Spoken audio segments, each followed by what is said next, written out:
Ciao ragazzi, io sono Riccardo, bentornati nel mio canale YouTube. Oggi parleremo delle frese a tazza diamantate della Lidl. Queste sono frese a tazza specifiche per fare fori su piastrelle, mattoni, eccetera. Saranno in vendita dal giorno 2 dicembre 2021 e ogni anno su per giù in questo periodo vengono riproposte e costeranno 14,99 €. Oggi le metteremo alla prova, vi farò vedere come le utilizzo, anche se non è il mio lavoro, le ho utilizzate effettivamente poche volte, però voglio farvi vedere soprattutto come si comportano e qual è il modo di impiego, anche perché sulle istruzioni non è che sia spiegato granché. Quindi iniziamo. Allora, vengono vendute all'interno di questa valigetta in plastica. All'interno troviamo le 6 frese di diverse misure, più delle punte di trapano che ci servono appunto a utilizzarle e a praticare il foro, ma possono anche essere rimosse, e ora vedremo. Più una chiave a brugola che va utilizzata semplicemente per rimuovere appunto la punta di trapano nel caso in cui non volessimo utilizzarla. Quindi si svita questa parte e tramite questa chiavetta si svita questo grano e si rimuove la punta, ci consente quindi di utilizzare direttamente la fresa in questo modo, e obiettivamente è il metodo che io preferisco. Questa è la versione della Powerfix, praticamente identica a quella Parkside, perché Lidl ha rimarchiato la maggior parte dei prodotti Powerfix in Parkside. Infatti in garage ho anche la versione Parkside. Nella parte posteriore c'è una rapida descrizione nella quale c'è scritto: set fresa a tazza in carburo, taglia piastrelle cotte a bassa temperatura, pietra, cemento poroso, malta e muri a secco. Questa parte è un pochettino ambigua, perché muri a secco solitamente si intendono i muri in cartongesso, quindi le frese vanno utilizzate a secco o vanno utilizzate con l'acqua. Adesso faremo entrambe le prove e vi spiegherò perché secondo me è meglio utilizzare l'acqua. Sotto ci dice che è ideale per le installazioni elettroniche, di riscaldamento e sanitari, quindi per praticare fori nei quali fare passare tubazioni e cavi elettrici. Troveremo 6 frese del diametro di 22, 28, 35, 48, 68 e 73 mm. Lo spessore del metallo è di 1,2 mm e la massima profondità di taglio raggiungibile è di 25 mm, non per una questione di potenza, ma semplicemente per una questione di profondità della tazza, quindi più di quello non riusciamo a fare. E all'interno troveremo le 2 punte di trapano con i 2 adattatori per poter utilizzare sia le punte più piccole che hanno il foro nella parte posteriore più piccolo, che le frese più grandi che hanno il foro ovviamente adeguato, quindi di dimensione più grande. E sotto specificano che si può utilizzare con tutti i trapani e gli avvitatori da 24 volt. In realtà si possono utilizzare anche con gli avvitatori meno potenti, ma ora passiamo subito al dunque. Le frese sono tutte in metallo ovviamente, e la parte che va a contatto con la superficie ha questa finitura diamantata che ci permette di rimuovere del materiale ruotando e praticare un foro. All'interno della valigetta troviamo questo fogliettino che dovrebbe fungere da manuale di istruzioni. In realtà ci dice solamente le misure e ci dimostra come montare le frese su questo tipo di punta.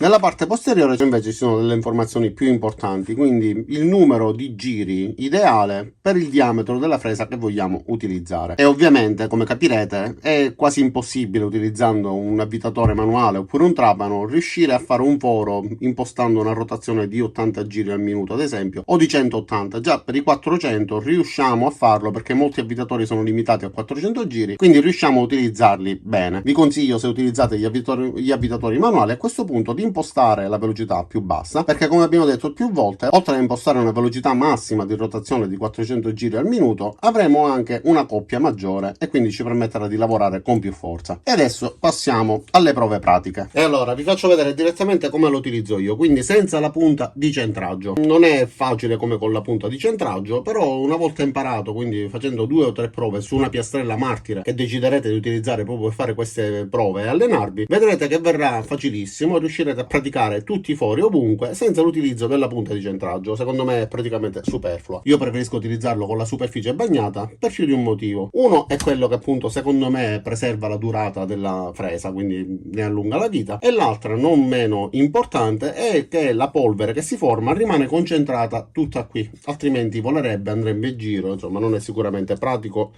come quando si utilizza la punta bagnata. La punta a secco a me non piace tantissimo.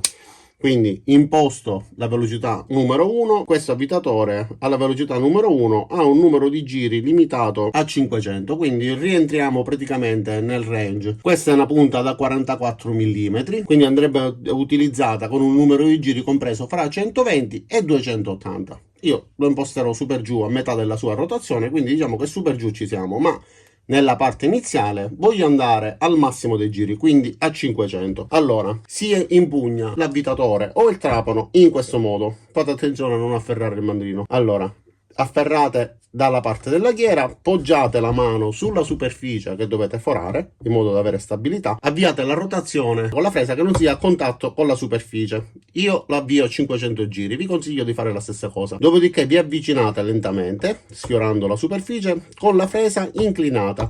Ovviamente saltellerà, questo non è un problema. Dopo che inizierà a saltellare, poco a poco si creerà una traccia, una guida, e potete premere leggermente di più perché l'avvitatore non saltellerà più.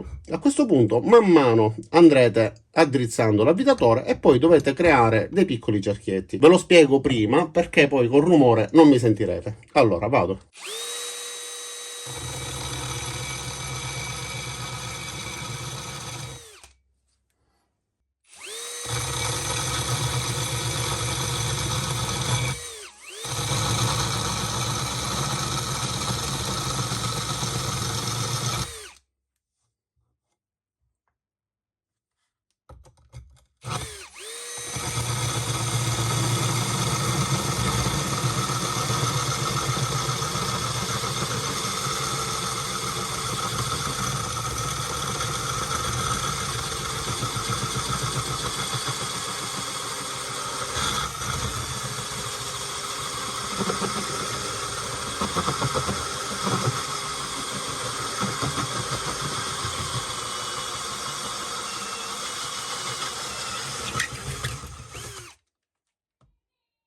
E siamo riusciti a praticare il foro. Tra l'altro io in questo modo, per evitare di coprirvi la visuale, sono messo di lato. La mia posizione corretta dovrebbe essere questa per poter tenere l'avvitatore e avere una buona padronanza. Però come vedete, nonostante tutto, nonostante la distanza, sono riuscito a praticarlo perfettamente. Vediamo anche il diametro piccolo, da 22 mm. Ovviamente utilizzo l'inserto più piccolo perché questo tipo sulle punte più grandi non riuscirei a utilizzarlo. Si avvita in questo modo. Vi consiglio anche di stringere questo dado con una chiave. Io solitamente faccio in questo modo, faccio passare la brugola dal centro dei due fori e stringo. Adesso questa prova ve la faccio vedere a secco. Io solitamente comunque utilizzo delle velocità un pochettino più elevate. Qua dovrei attenermi a un numero di giri compreso fra 80 e 180, ma è molto più difficile riuscire a comandarlo. Vi farò vedere due prove, una con la velocità elevata e una invece con la velocità ridotta. Questa è con la velocità ridotta.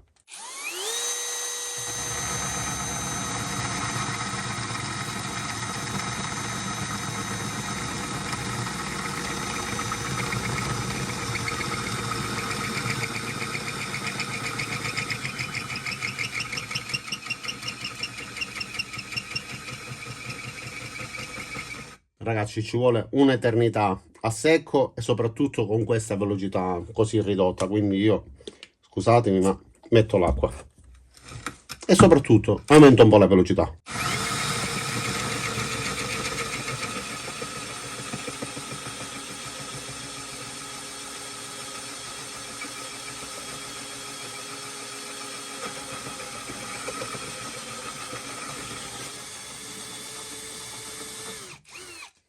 E anche in questo caso sono riuscito a praticare il foro senza nessun problema.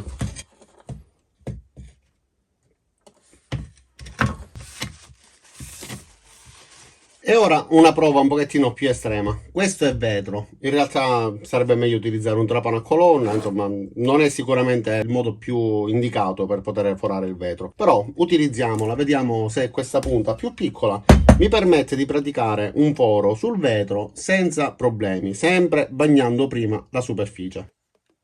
Secondo me si rompe, sempre stessa tecnica, però un pochettino più veloce.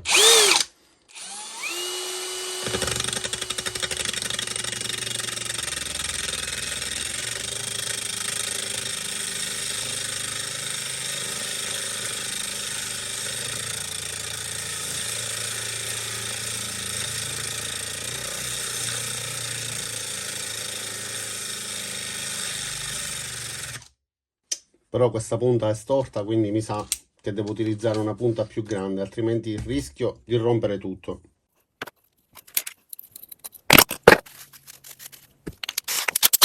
Non che questa sia molto più dritta, però sicuramente è meglio di quella.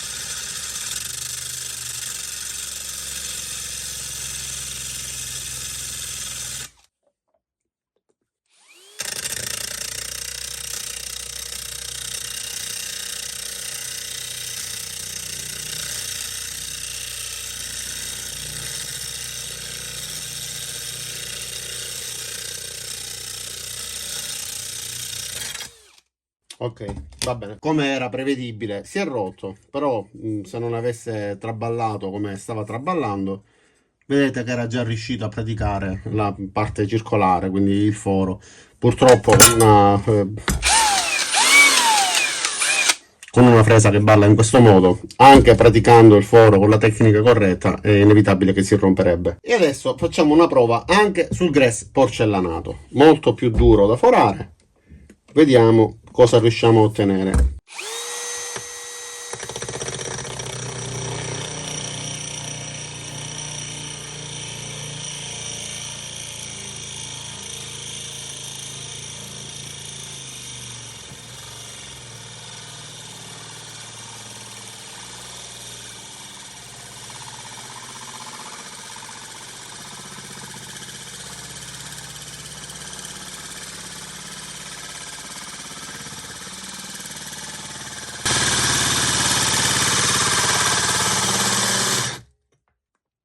Come vedete, ho iniziato con una velocità più elevata e poi l'ho ridotta un pochettino.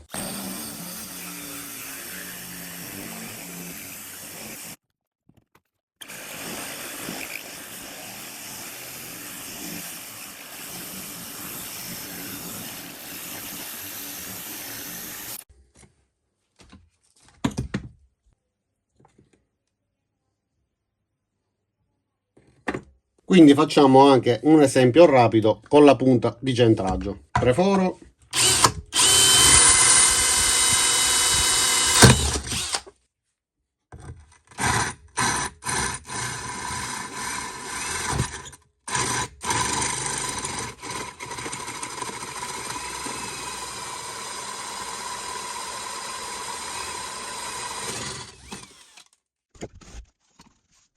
Però ho dovuto creare uno spessore per avere la distanza giusta, altrimenti avrei forato il piano di lavoro. Quindi quando utilizzate la punta di centraggio, soprattutto se la piastrella, comunque quello che dovete forare, è poggiata su un bancone, create qualcosa che la distanzi, se no forerete tutto il bancone. Tra l'altro, di solito, dopo aver utilizzato la punta di centraggio e aver praticato la traccia iniziale del foro, la punta stessa andrebbe smontata, quindi vi richiederebbe di rimuovere la punta dal mandrino, svitare questo dado, togliere il grano, rimuovere la punta di centraggio e continuare a fare il foro utilizzando la guida appena creata. Secondo me, andando lateralmente, quindi inclinati, e poi addrizzando, è una procedura molto più pratica e veloce.